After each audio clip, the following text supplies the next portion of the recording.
तो दोस्तों स्वागत है आपका हमारे YouTube चैनल के इस वीडियो में, जहां हम जानेंगे 12th क्लास का 100 नंबर वाला हिंदी अर्धनारीश्वर पाठ का ऑल ऑब्जेक्टिव क्वेश्चन। तो दोस्तों चलिए बिना समय गवाए सबसे पहले क्वेश्चन की ओर बढ़ते हैं, बाकी बातें वीडियो के अंदर करेंगे। तो चलिए सबसे पहला क्वेश्चन नंबर 1 कहता है अर्धनारीश्वर पाठ के लेखक कौन है। अर्धनारीश्वर पाठ के लेखक कौन है। ऑप्शन नंबर ए में है Namvar Singh, option number B में रामधारी सिंह दिनकर, और ऑप्शन नंबर सी में हजारी प्रसाद द्विवेदी, और ऑप्शन नंबर डी में रामचंद्र शुक्ल। तो अर्धनारीश्वर पाठ के जो लेखक है वो होगा आपका option number B Ramdhari Singh Dinkar. ठीक है। अगला क्वेश्चन नंबर 2 कहता है रामधारी सिंह दिनकर की रचना कौन सी है। रामधारी सिंह दिनकर की रचना कौन सी है। ऑप्शन नंबर ए में उसने कहा था, ऑप्शन नंबर बी में झूठन, और ऑप्शन नंबर सी में त्रिच, और ऑप्शन नंबर डी में अर्धनारीश्वर। ठीक है। तो रामधारी सिंह दिनकर की रचना जो है वो होगा आपका ऑप्शन नंबर डी अर्धनारीश्वर। ठीक है। ऑप्शन नंबर डी इस क्वेश्चन का राइट आंसर होगा। आगे बढ़ने से पहले एक छोटा सा रिक्वेस्ट है दोस्तों, अगर आप हमारे चैनल पर नए हैं तो हमारे चैनल को सब्सक्राइब करें। अगर सब्सक्राइब कर चुके हैं तो हमारे वीडियो को लाइक और शेयर ज़रूर करें। चलिए दोस्तों अगला क्वेश्चन नंबर 3 की ओर बढ़ते हैं। क्वेश्चन नंबर 3 कहता है दिनकर जी का जन्म बिहार के किस जिले में हुआ था। दिनकर जी का जन्म बिहार के किस जिले में हुआ था। आपको ऑप्शन नंबर ए में समस्तीपुर, ऑप्शन नंबर बी में Begusarai, option number C Patna, और ऑप्शन नंबर डी भोजपुर। तो दिनकर जी का जो जन्म हुआ था, इस क्वेश्चन का जो राइट आंसर है वो होगा आपका ऑप्शन नंबर बी बेगूसराय। ठीक है। ऑप्शन नंबर बी इस क्वेश्चन का राइट आंसर होगा बेगूसराय डिस्ट्रिक्ट में। चलिए इसी के साथ अगला क्वेश्चन की ओर बढ़ते हैं, और क्वेश्चन नंबर 4 कहता है अर्धनारीश्वर में किस गुण का समन्वय है। अर्धनारीश्वर में किस गुण का समन्वय है। तो इस क्वेश्चन का जो आपको ऑप्शन हो जाएगा, ऑप्शन नंबर ए में नारी के, ऑप्शन नंबर बी में पुरुष के, और ऑप्शन नंबर सी में नारी और पुरुष दोनों के, और ऑप्शन नंबर डी में इनमें से कोई नहीं। ठीक है। तो अर्धनारीश्वर में किस गुण का समन्वय है, इस क्वेश्चन का जो आपका राइट आंसर होगा वो होगा आपका ऑप्शन नंबर सी नारी और पुरुष दोनों की। ठीक है। नारी और पुरुष दोनों की, ऑप्शन नंबर सी इस क्वेश्चन का राइट आंसर होगा। इसी के साथ अगला क्वेश्चन नंबर 5 कहता है दिनकर जी की पहली काव्य पुस्तक कौन सी है। दिनकर जी की पहली काव्य पुस्तक कौन सी है। आपका ऑप्शन नंबर ए में कुरुक्षेत्र, ऑप्शन नंबर बी में हुंकार, ऑप्शन नंबर सी में है रसवंती, और ऑप्शन नंबर डी में प्रणभंग। ठीक है। तो दिनकर जी की सबसे पहली काव्य पुस्तक जो है वो होगा आपका ऑप्शन नंबर डी प्रणभंग। ठीक है। ऑप्शन नंबर डी है इस क्वेश्चन का राइट आंसर हो जाएगा। चलिए इसी के साथ अगला क्वेश्चन की ओर बढ़ते हैं, और क्वेश्चन नंबर 6 कहता है कि दिनकर जी की पहली कविता किस पत्रिका में प्रकाशित हुई। क्वेश्चन नंबर 6 है दिनकर जी की पहली कविता किस पत्रिका में प्रकाशित हुई। आपका ऑप्शन नंबर ए में छात्र सहोदर, ऑप्शन नंबर बी में छात्र पत्रिका, ऑप्शन नंबर सी में छात्र मित्र, और ऑप्शन नंबर डी में इनमें से कोई नहीं। ठीक है। तो दिनकर जी की जो पहली कविता प्रकाशित हुई थी उस क्वेश्चन का जो वो पत्रिका का नाम था आपका ऑप्शन नंबर ए छात्र सहोदर। ठीक है। ऑप्शन नंबर ए इस क्वेश्चन का राइट आंसर होगा। इसी के साथ अगला क्वेश्चन नंबर 7 कहता है दिनकर जी की पहली कविता कब प्रकाशित हुई। दिनकर जी की पहली कविता कब प्रकाशित हुई। आपका ऑप्शन है ऑप्शन नंबर ए में 1920 में, ऑप्शन नंबर बी में 1925 में, और ऑप्शन नंबर सी में 1930 में, और ऑप्शन नंबर डी में 1935 में। ठीक है। तो दिनकर जी की पहली कविता जो प्रकाशित हुई थे वो था आपका ऑप्शन नंबर बी 1925 में। ठीक है। इस क्वेश्चन का जो राइट आंसर हो जाएगा आपका ऑप्शन नंबर बी 1925। चलिए इसी के साथ अगला क्वेश्चन नंबर 8 कहता है दिनकर जी के अनुसार यदि पति विचार है तो पत्नी क्या है। दिनकर जी के अनुसार यदि पति विचार है तो पत्नी क्या है। आपका ऑप्शन नंबर ए में बुद्धि, और ऑप्शन नंबर बी में समझ, ऑप्शन नंबर सी में भावना, और ऑप्शन नंबर डी में इनमें से कोई नहीं। तो दिनकर जी के अनुसार अगर पति विचार है तो पत्नी क्या है, इस क्वेश्चन का जो राइट आंसर होगा वो होगा आपको ऑप्शन नंबर सी भावना। ठीक है। पत्नी भावना है। ऑप्शन नंबर सी इस क्वेश्चन का राइट आंसर होगा। इसी के साथ अगला क्वेश्चन नंबर 9 कहता है बुद्ध और महावीर ने नारियों को कौन सा अधिकार दिया? बुद्ध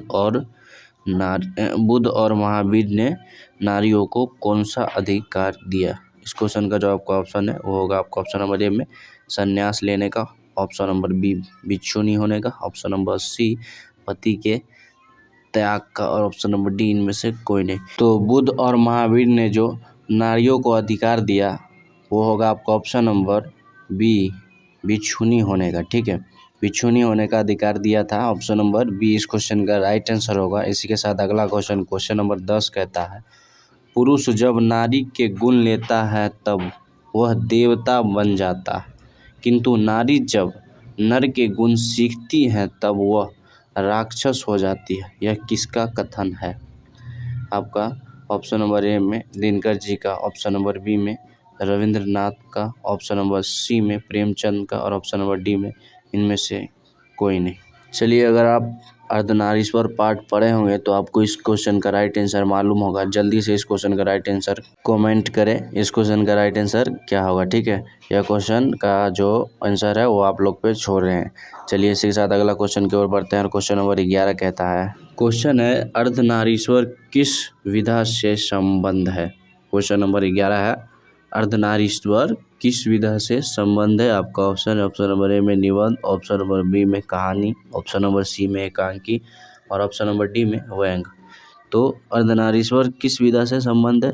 इस क्वेश्चन का जो राइट आंसर होगा वो होगा आपका ऑप्शन नंबर सी एकांकी। ठीक है, अर्धनारीश्वर एकांकी विधा से संबंध है, ऑप्शन नंबर सी इस क्वेश्चन का राइट आंसर होगा। चलिए, इसी के साथ अगला क्वेश्चन नंबर 12 कहता है, किसने अपने जीवन के अंतिम दिनों में नारीत्व की साधना की थी?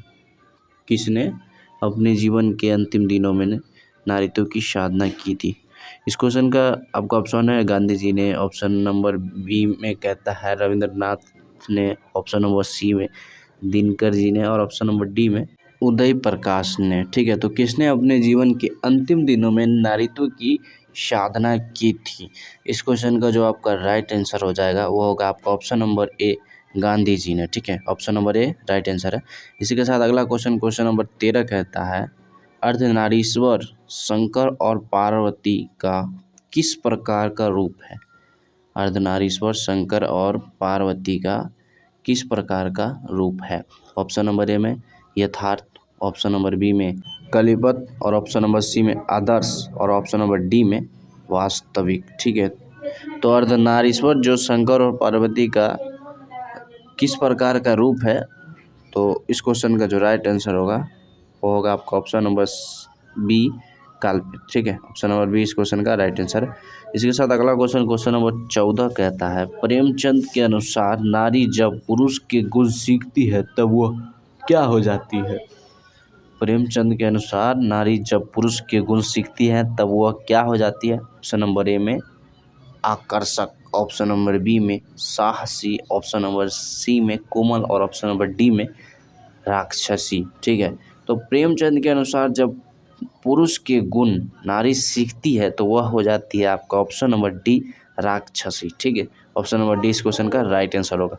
इसी के साथ अगला क्वेश्चन नंबर 15 कहता है, निम्नलिखित में कौन सी रचना दिनकर जी की नहीं है? निम्नलिखित में कौन सी रचना दिनकर जी की नहीं है? ऑप्शन नंबर ए में आपका हो जाएगा उर्वशी, ऑप्शन नंबर बी में रसिम रथी, और ऑप्शन नंबर सी में जूठन, और ऑप्शन नंबर डी में कुरुक्षेत्र। ठीक है, तो ये चारों ऑप्शन में से कौन सा रचना है जो रामधारी सिंह दिनकर द्वारा रचित नहीं है? तो इस क्वेश्चन का जो आपका राइट आंसर होगा वो होगा आपका ऑप्शन नंबर सी जूठन। ठीक है, जूठन रामधारी सिंह द्वारा लिखित रचना नहीं है, ऑप्शन नंबर सी। चलिए, इसी के साथ अगला क्वेश्चन नंबर 16 कहता है, 16 नंबर का क्वेश्चन कहता है, निम्नलिखित में कौन सी रचना दिनकर जी की नहीं है? निम्नलिखित में कौन सी रचना दिनकर जी की नहीं है? इस क्वेश्चन का आपका ऑप्शन है ऑप्शन नंबर ए में शादियों की संताप, ऑप्शन नंबर बी में परशुराम की प्रतीक्षा, ऑप्शन नंबर सी में दरियाई घोड़ा, और ऑप्शन नंबर डी में रसातल यात्रा। ठीक है, तो निम्नलिखित में कौन सी रचना दिनकर जी की नहीं है? तो इस क्वेश्चन का जो राइट आंसर होगा वो होगा आपका ऑप्शन नंबर बी परशुराम की प्रतीक्षा। ठीक है, ऑप्शन नंबर बी इस क्वेश्चन का राइट आंसर है। अगला क्वेश्चन नंबर 17 कहता है दिनकर को किस कृति पर भारतीय ज्ञानपीठ पुरस्कार प्राप्त हुआ।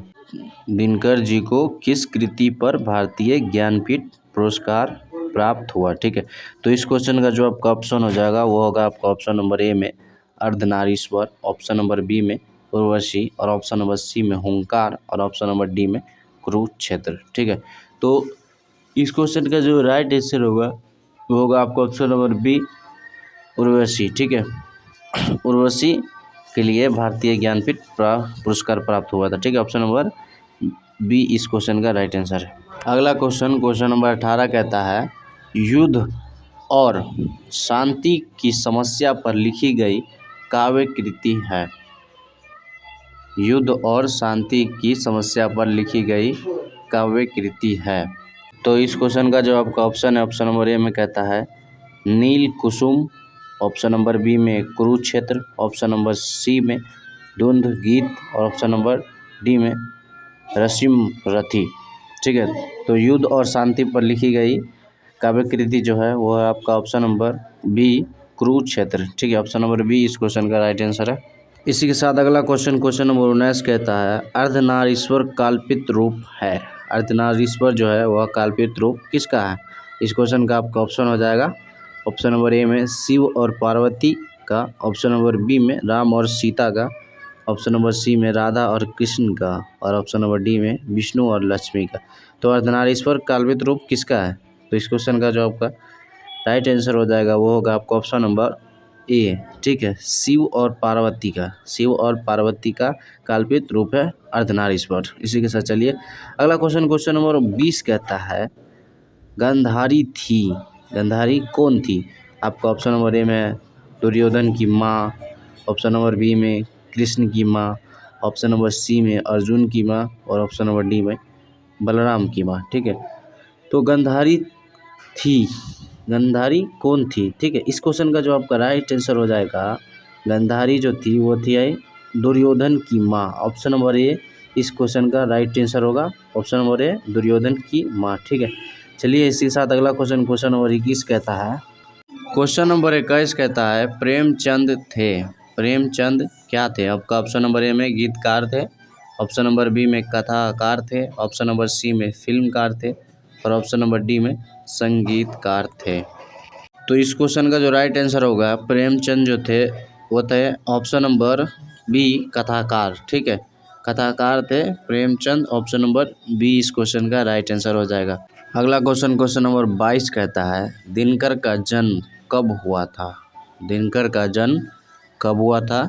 ऑप्शन नंबर ए में 23 सितंबर 1908 को, ऑप्शन नंबर बी में 22 दिसंबर 1912 को और ऑप्शन नंबर सी में 28 सितंबर 1911 को और ऑप्शन नंबर डी में जो होगा वो होगा आपका 25 सितंबर 1913 को। ठीक है, तो रामधारी सिंह दिनकर का जो जन्म हुआ था इस क्वेश्चन का जो आपका राइट आंसर होगा ऑप्शन नंबर ए 23 सितंबर 1908 को। ठीक है, ऑप्शन नंबर ए इस क्वेश्चन का राइट आंसर हो जाएगा। इसी के साथ अगला क्वेश्चन नंबर 23 कहता है, तो 23 नंबर क्वेश्चन है दिनकर किस युग के कवि हैं। दिनकर किस युग के कवि हैं। आपका ऑप्शन नंबर ए में भारतेंदु युग, ऑप्शन नंबर बी में छायावादी युग और ऑप्शन नंबर सी में छायावादोत्तर युग और ऑप्शन नंबर डी में नव काव्योदोलन युग। ठीक है, तो दिनकर जी किस युग के कवि थे। इस क्वेश्चन का जो आपका राइट आंसर होगा वो होगा आपका ऑप्शन नंबर सी छायावादोत्तर युग। ठीक है, छायावादोत्तर युग इस क्वेश्चन का राइट आंसर होगा ऑप्शन नंबर सी। चलिए इसके साथ अगला क्वेश्चन नंबर 24 कहता है संस्कृति के 4 अध्याय किसकी कृति है।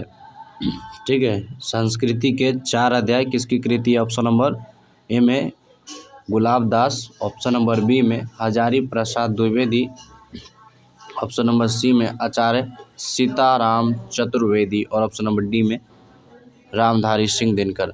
तो संस्कृति के 4 अध्याय जो है वो है अपने Ramdhari Singh Dinkar. Option number D इस क्वेश्चन का राइट आंसर हो जाएगा रामधारी सिंह दिनकर।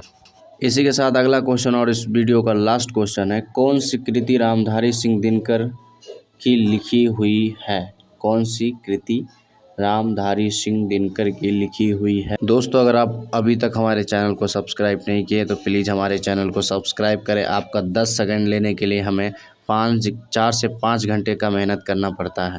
प्लीज़ हमारे चैनल को सब्सक्राइब करें, ठीक है। चलिए, इसी के साथ इस क्वेश्चन का जो आपका ऑप्शन हो जाएगा, ऑप्शन नंबर ए में है शुद्ध कविता की खोज, ऑप्शन नंबर बी में पुनर्वा, और ऑप्शन नंबर सी में समृद्धि की रेखाएं, और ऑप्शन नंबर डी में कविता के नए प्रतिमान। ठीक है, तो कौन सी कृति रामधारी सिंह दिनकर द्वारा लिखी हुई है? इस क्वेश्चन का जो राइट आंसर होगा वो होगा आपका ऑप्शन नंबर ए शुद्ध कविता की खोज। ठीक है, ऑप्शन नंबर ए इस क्वेश्चन का राइट आंसर होगा।